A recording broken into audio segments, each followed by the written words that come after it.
if you just started out lure fishing, chances are you'll come across hundreds of different lures and you wouldn't know which one you should choose. In this How to Fish video, we'll show you what to look for when choosing your next fishing lure and to narrow down that search a little bit so it's easier for you. The very first thing you should do is to determine what species you're going for. If you're going for salmon, which typically have a pretty territorial behavior when spawning, you want to go with a larger spoon like that to resemble a trout that's feeding on salmon eggs.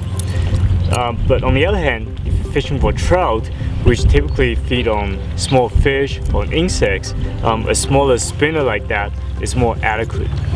Once you have narrowed down what species you're going for, the next thing to look at is to figure out where you're going to be fishing. Are you going to be fishing at somewhere that's fairly deep, or somewhere that's fairly shallow, or somewhere that has a river current, or if you're fishing at the lake where there's no current?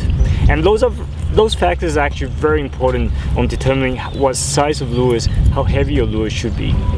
If you're fishing in a deeper water where there's at places where there's strong current, a heavier lure is needed so you can reach the fish faster. Whereas if you're fishing in a small creek where the current is fairly slow, or if you're fishing in a lake where there's no current, a lighter lure is more adequate for that condition.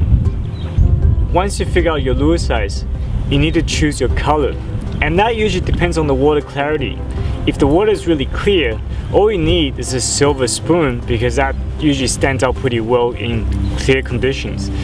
But if the water is really dirty, like the Fraser River during the summertime, you need something that has a bit of color to it. For example, a spoon with a pink or orange stripe, or even orange on one side and silver on the other side. And that color can usually stand out in the muddy water better. Finally, you need to match your fishing lure with the rod and reel that you're using. For example, if you're using a trout fishing lure, don't use a salmon outfit to cast with it because the salmon rod would be too heavy and you wouldn't be able to get that trout fishing lure out very far. On the other hand, if you're using a salmon lure, don't use a light rod such as a trout fishing outfit because chances are you will break that rod when you cast that heavy lure out. For more information on fishing British Columbia, be sure to check out our website at www.fishingwithrod.com and make sure you subscribe to our YouTube channel and leave a comment if you have any ideas or questions. Until next time, good luck fishing.